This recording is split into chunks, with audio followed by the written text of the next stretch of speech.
Hey, welcome back to Main Street Living. And ladies, this is that time of year, when families would be preparing to get all dressed up and go out to the theater, right? Oh, I know. And for many of us, our first experience going to the theater to watch ballet was probably the Nutcracker at the holiday time.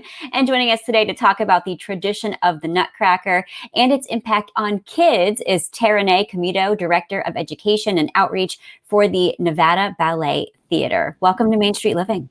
Hi, I'm so happy to be here. Thanks for being here. So describe your role and your previous experience working with students performing in the Nutcracker, and what has been the most meaningful part of this experience for you personally?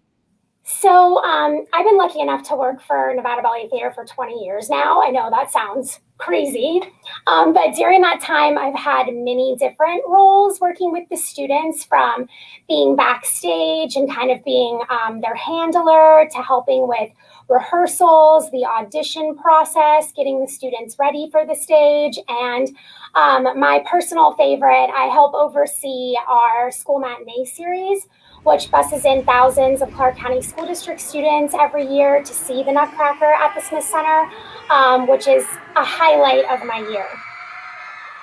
Definitely. And I mean, it's just so important for kids not only to get to see it, but also get to be a part of it. So what about the kids who participate in it? Because that must be a once in a lifetime experience. What do they kind of take away from that? Oh, definitely. I mean, for our young dancers, it's really their very first experience performing in a professional production.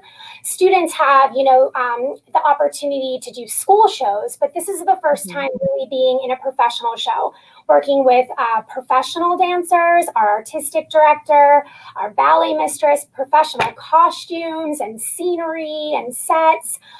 So it's really an amazing experience for them.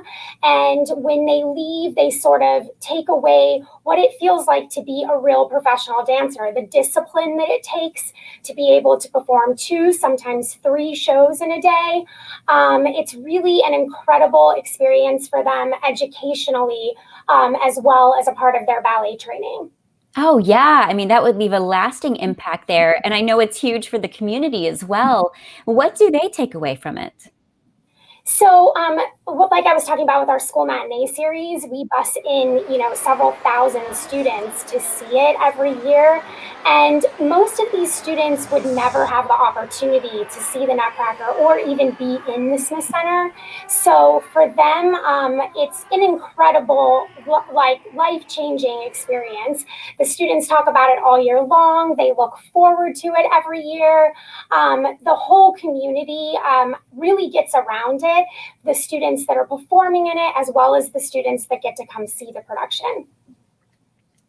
All right. Oh my gosh, it sounds like so much fun. And I know the Nutcracker Home for the Holidays show, episode 3, focuses a little bit on the kids' experience and how they look at the Nutcracker. So tell us about that show. So yes, it's going to be really, really fun. We're calling it a kid's eye view. So it's through the eyes of our students.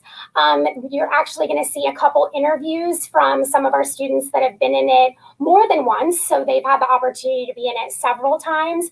You're also going to see a glimpse of the school matinee series and see the buses pulling up, the excitement the kids have. I always joke that it's like a rock concert, which is different than normal ballet, because all of our kids get off the buses and they're screaming and they're so excited to be there. So you're going to see a little bit of behind the scenes, just like you did in the past 2 episodes, but from a kid's perspective.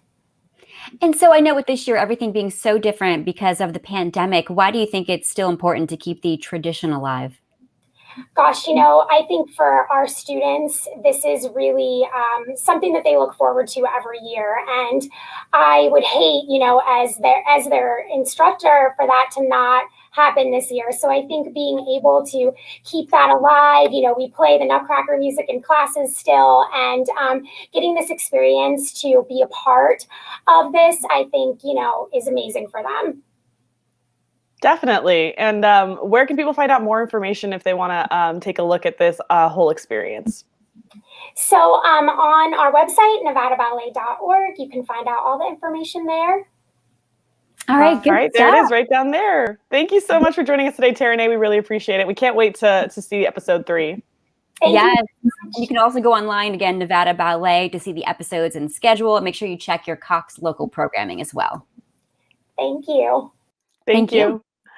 All right, stick with us. Coming up, we're going to talk about the gift of an extreme experience.